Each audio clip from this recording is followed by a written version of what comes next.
Olá pessoal, me chamo Brenda e hoje nós iremos falar um pouco sobre direito de propriedade, como surgiu, o que é, entre outras coisas. Então pegue seu café, se acomode e vem com a gente. Estamos aqui com o Dr. George Frota, advogado do ramo imobiliário, e para começar, exatamente o que é o direito de propriedade. O direito de propriedade, ele é um direito constitucional previsto na Constituição no artigo 5º, incisos 22 e 23, e ele tem dois intuitos, né? Primeiro, proteger o nosso patrimônio, né? E foi entendido como um direito que personifica a pessoa, ele dá dignidade para a pessoa. Hoje, no Brasil, um dos maiores sonhos do brasileiro é adquirir a casa própria. Então, se ele está intrinsecamente ligado com essa necessidade básica, que é moradia, a Constituição previu uma proteção especial para esse direito. Previu que ele seria um direito fundamental, mas esse direito ele teria que ser limitado a uma função social. Mas na prática, o que seria esse controle de propriedade? Pronto. Na prática, o direito de propriedade significa você poder usar, gozar, dispor e reaver. Usar e gozar é você ter o domínio sobre a coisa e poder fazer o que quiser com ela. Então eu posso desde fazer uma edificação, fazer uma reforma, né? Tirar os frutos dela. Gozar significa eu poder plantar e tirar os frutos dela, né? Mas também relacionado à possibilidade de eu dispor, vender, doar. Se eu quiser dar para alguém, eu posso dar. E se alguém eventualmente quiser tomar, eu tenho o poder de reaver. Então, na prática, significa isso, né? Mas como que eu sei que eu sou dono daquela coisa? Como que eu vou dizer que eu sou realmente proprietário de algo? Se você for pensar na propriedade imóvel, existe uma estipulação legal sobre quando você se torna proprietário. Se eu tiver um bem imóvel no valor de até 30 salários mínimos, eu posso fazer um contrato particular com você e você pode transferir a propriedade para mim. Eu pego esse contrato e posso registrar no cartório. O que a lei diz? Que a partir do momento que eu registro em cartório, eu sou constituído proprietário daquele bem. Se o valor do imóvel for acima de 30 salários mínimos, que é a grande maioria, um contrato particular de compra e venda ele não é viável. Eu preciso fazer um contrato mais formal, que é a escritura pública, o contrato público, que é feito também no cartório de notas. Você faz uma escritura pública de compra e venda e com essa escritura você transfere a propriedade a partir do registro. Então eu estou falando de dois atos: uma escritura em que uma pessoa se compromete em vender e a outra se compromete em pagar o preço, e o registro, que é quando é efetivamente pago e eu coloco o meu nome na matrícula do imóvel, que é o documento que diz quem é o dono daquele imóvel. Como qualquer outro direito, o direito de propriedade tem seus desafios, conflitos. Quais seriam esses conflitos? Os principais conflitos que a gente encontra relacionados ao direito de propriedade é, primeiro, pessoas que acreditam que são donas do imóvel sem ser. Então, elas chegam aqui com uma situação de querer vender o imóvel, querer alugar o imóvel, querer colocar ele para fins de financiamento como garantia. Só que eles chegam com um contrato aqui dizendo: olha, eu sou proprietário, mas aparecem com um contrato de compra e venda particular. Aquilo não torna ele proprietário e ele começa a ficar preocupado. Por quê? Porque na hora de você dar ele como garantia, se você não é dono, ele não é aceito. Se ele não tem uma matrícula, né, registrada em cartório, ele vale muito menos, né, e você vai ter que trabalhar com o direito de posse. Você tem que vender a sua posse, não a propriedade. Isso tem outro valor. Além disso, os desafios são: quando você tem um divórcio, as pessoas precisam fazer a divisão de patrimônio. Então você tem que fazer a avaliação desse imóvel, especificar quanto ele vale no valor de mercado, porque para o marido e a mulher que estão se divorciando vale muito mais e às vezes não condiz com o valor de mercado. Um quer depreciar e o outro quer supervalorizar. E também com relação à sucessão. Quando o proprietário falece, os herdeiros eles automaticamente se tornam donos, mas precisa de um processo jurídico para poder transferir essa propriedade, que é por meio do inventário. E aí existem conflitos, né, nessa questão de disputa da propriedade entre os herdeiros. Os maiores são esses: saber quem é o dono, muitas vezes a pessoa acha que é dono e não é, dividir o patrimônio entre o casal e dividir o patrimônio entre os herdeiros. Teve um caso lá no interior, onde eu morava, que o pai era dono de todo o terreno, só que tinha pessoas que moravam ali. E ele sempre deu a permissão para as pessoas morar lá sem pagar nada, sem nada. Só que ele falou que quando ele falecesse, ele não queria que os filhos dele fossem atrás daquelas pessoas, porque era como se elas já fossem dono. Ele estava dando aquele terreno para eles. Só que aconteceu dele falecer, tipo, antes ele ficou muito doente. Sim. Aí os filhos começaram a vender as terras que aquelas pessoas estavam ali há muito tempo já, vender, ou eles não iam morar mais ali. Sim. Só que aí a maioria das pessoas ficaram com muito medo mesmo de perder o lugar que moravam, porque já tinham construído muita coisa, já tinham plantação, essas coisas e tudo. E acabaram que alguns disseram que compraram. Só que as outras pessoas não estavam dizendo que aquele... Eu acho, por conta de ser no interior, não tem muito conhecimento dessa parte. Aí as pessoas estavam dizendo que todos aqueles documentos não eram verdadeiros. Tipo, eles estavam dizendo que estavam vendendo, estavam pegando dinheiro, só que eles ainda continuariam sendo donos do terreno. Sim. Ou seja, eles foram enganados ali, né? E eu acho interessante essa sua colocação, por quê? Porque o direito é isso.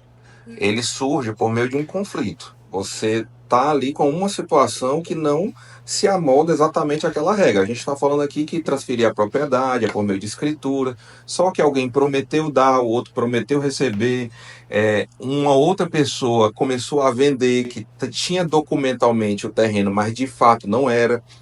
O direito ele envolve todos esses conflitos. No caso que você está descrevendo aí, se ele recebeu essa posse, a gente está falando de posse, né, não de propriedade, desses terrenos menores, né, em cima do terreno maior, se ele passar um determinado período e ele não for questionado pelo dono, existe uma forma de adquirir a propriedade, que é uma forma fática de receber essa propriedade, que é por meio do decurso do tempo. A gente chama de prescrição aquisitiva.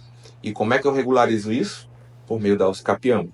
Dependendo do tempo, eu consigo declarar que eu sou dono daquele imóvel pelo decurso do tempo que eu uso, gozo, reavejo o imóvel, né, por esse tempo de posse que eu uso ele, e aí eu sou reconhecido como dono.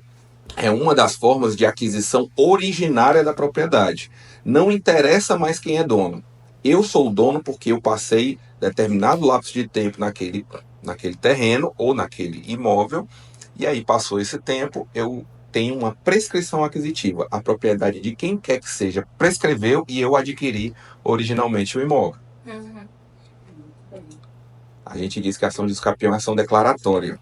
O meu professor de Direito das Coisas, ele dizia assim, que um dia você vai possuindo o imóvel e um certo dia você acorda mais bonito, com cara de dono, porque você vira dono automaticamente, só pelo decurso do tempo. E a ação de usucapião é só para declarar o que já é. Você, além de advogado, também é empresário no setor de imobiliário. Então, qual seria a importância do direito de propriedade no setor da corretagem? Olha, a gente diz aqui que uma das coisas mais importantes que você vai fazer, um dos negócios mais importantes que você vai fazer na vida é adquirir a sua casa. Talvez a compra maior que você vai fazer ou a conta maior do que você vai fazer. Normalmente o financiamento imobiliário ele pode chegar a 35 anos de financiamento. Então, por ser um negócio caro, o produto mais caro da prateleira, o negócio ele tem que ser feito de forma bem segura. Então, o profissional de técnica e transações imobiliárias, que é o corretor de imóveis, e o advogado de direito imobiliário, ele caminham muito na mesma linha. O corretor de imóveis, ele é o profissional habilitado tecnicamente para saber se a documentação do imóvel está ok, se a avaliação do imóvel está condizente com o valor de mercado. E tudo isso de uma forma que dê segurança na transação. Então, Para o negócio imobiliário ser seguro, ele precisa de um profissional habilitado para acompanhar ele, para ele não ser ludibriado com questão de golpes, né? A pessoa apresentar um documento que é falsificado. Esses profissionais eles vão ter a capacitação técnica de validar isso ou buscar os órgãos que qualifiquem, que atestem que aquele imóvel é seguro para fazer a transferência. Então hoje, se você quer fazer a aquisição de um imóvel, se você quer pegar um preço justo, se você quer pegar um imóvel seguro e até mais, se você quer saber como fazer o financiamento desse imóvel por meio da instituição bancária, o corretor de imóveis ele te dá toda essa assessoria. Então a imobiliária ela casa muito com o direito imobiliário e, em especial, com o direito de propriedade. Você teria um conselho para quem deseja atuar nessa área? Sim. Para atuar na área de técnica e transações imobiliárias, o corretor de imóveis, primeiro passo é fazer um curso de formação, né? Isso vai te habilitar a conhecer o mercado imobiliário para você atuar na área. Para o direito imobiliário, eu gostaria de dar um conselho, né? O advogado, a matéria-prima do advogado é o problema. Então, ele tem que ser um profissional que sempre esteja voltado a aprender. Ele tem que andar em todas as repartições para entender como é que funciona o processo administrativo e não somente o processo jurídico. Eu estou falando de prefeitura, cartório, superintendência do patrimônio da União, porque aqui em Parnaíba tem imóveis que são terrenos de marinha, que são registrados na superintendência de patrimônio da União. Tem que andar nos fóruns, tem que conhecer os órgãos que movimentam esse negócio. Porque não basta só o conhecimento técnico, jurídico. Você sai advogado com a sua carteira da OAB, passando no exame de ordem. Mas você vai ter que ter a humildade de aprender todo esse processo prático para poder você dar o resultado para o cliente. Porque às vezes você fala muito, conhece muito da parte jurídica, mas na hora de você pegar um problema, quando a pessoa chega com um problema, você não consegue encaixar ele na solução. E é a prática que vai te dizer isso. Então, o meu conselho é conhecer esses órgãos presencialmente, conversar com essas pessoas, ter a humildade de perguntar para elas como resolve. Porque, às vezes, a pessoa que tem lá 30 anos de bancada num cartório, ela contribui muito mais com o seu aprendizado do que um livro grosso de direito. Entende? Então, a nossa dica para quem quer atuar nessa área é busque conhecimento prático e seja sensível aos problemas, porque sempre a matéria-prima do advogado vai ser o problema. E agora, doutor, um recado para quem tem o sonho de construir a casa própria. O recado que eu tenho para dar para a pessoa que quer adquirir a casa própria é aproveite o momento que a gente está vivendo. Por quê? Existe um programa que é aprovado no governo federal, né, que é bem conhecido, desde 2016 ele existe, que é o programa Minha Casa Minha Vida. O programa Minha Casa Minha Vida, ele é um programa voltado para a pessoa que quer adquirir o primeiro imóvel e ele tem uma série de benefícios. Hoje, o programa Minha Casa Minha Vida, ele foi muito potencializado, teve muito dinheiro investido nele.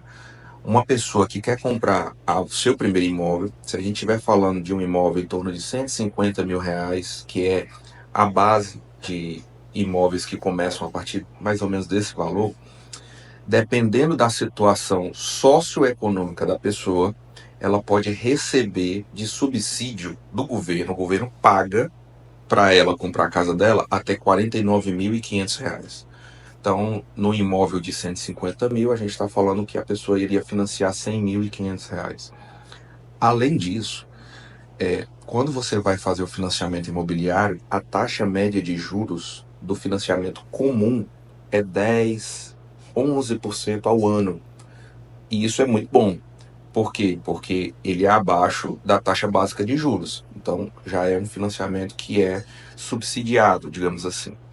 Porém, no Minha Casa Minha Vida é bem menor. Ele pode variar entre 4% ao ano a 8,5% ao ano. Isso é incrível do ponto de vista de pegar um dinheiro emprestado. Então, o que a gente fala para as pessoas? Aproveite o momento.